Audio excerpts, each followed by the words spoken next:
Okay, so you've definitely heard the term hyaluronic acid before, right?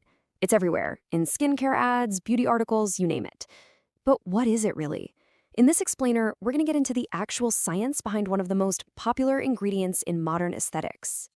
You know that look, right? That healthy, hydrated glow that just looks so full of life. It's that natural plumpness, that bounce back quality we all associate with being young and healthy. Well, that's not magic, it's pure biology. And the big question is, what's the secret ingredient our own bodies are using? And maybe even more important, where does it go? Why does that firm, bouncy quality seem to fade as the years go by? Well, that's the central puzzle we're going to solve today, connecting what we see in the mirror with the fascinating science happening just underneath our skin. Well, the answer to both of those questions comes down to one single incredible molecule. So let's meet the hero of our story today, hyaluronic acid, which is basically your body's own built-in super sponge. So what is this stuff exactly? Let's strip away all the complicated jargon. Hyaluronic acid, or HA for short, is really just a type of sugar molecule that your body makes all on its own. You've got it in your skin, your joints, your connective tissues, and it has one very powerful, very important job to do. And its superpower? Honestly, this is kind of mind-blowing. A single molecule of hyaluronic acid can hold up to 1,000 times its own weight in water. Just think about that. It's like a tiny microscopic sponge that's just constantly grabbing and locking in moisture wherever it is in your body. And that superpower makes it a serious multitasker. It's not just about looking good. I mean, yes, it absolutely keeps your skin hydrated and gives it structure, but it also plays a huge part in helping your tissues repair themselves and even keeps your joints lubricated so they can move smoothly. But like any good story, there's a conflict, a catch. This amazing substance that our body makes for free doesn't stick around forever. So, let's talk about the Great Disappearance. It's a simple biological fact, really. As we get older, our bodies just get a little less efficient at making HA. And when those levels start to drop, our skin literally can't hold on to water as well as it used to. And that leads directly to, you guessed it, dehydration, loss of volume, and eventually fine lines and wrinkles.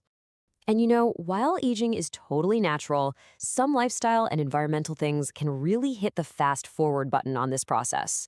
We're talking about stuff like too much sun exposure, smoking, and even internal things like oxidative stress or hormonal changes. They can all speed up how quickly we lose our precious HA reserves. But this is where the story gets really interesting. This is where science steps in. Researchers figured, hey, if our bodies are making less of this stuff, what if we could just put it back? And that single idea completely revolutionized non-surgical aesthetics. The real game changer here is a process called cross-linking. See, the natural HA in your body is kind of like water. It's amazing for hydration, but your body breaks it down and absorbs it pretty fast. Through cross-linking, scientists figured out how to link all those HA molecules together, turning that watery liquid into a stable gel. The best analogy?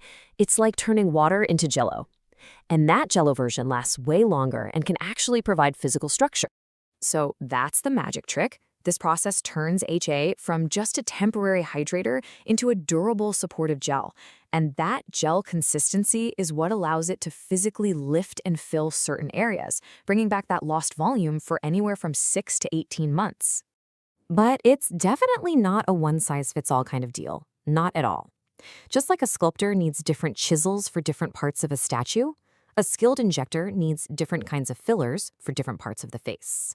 And the key scientific property that tells them which tool to use is something called G'.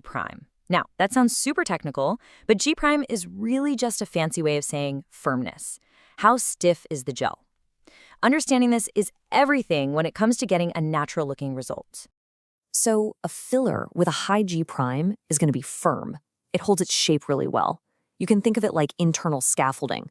It's perfect for areas that need strong structural support, like building up a cheekbone or defining a jawline. And then, on the flip side, you have low G' filler. This stuff is soft, it's flexible, it acts more like a soft cushion. And this is exactly what you'd want for areas that move a lot and need to feel totally natural, like the lips. It ensures they can still be expressive and soft. Okay, so now that we've got the science down, it is time for a reality check. Because using HA fillers is an incredibly powerful tool.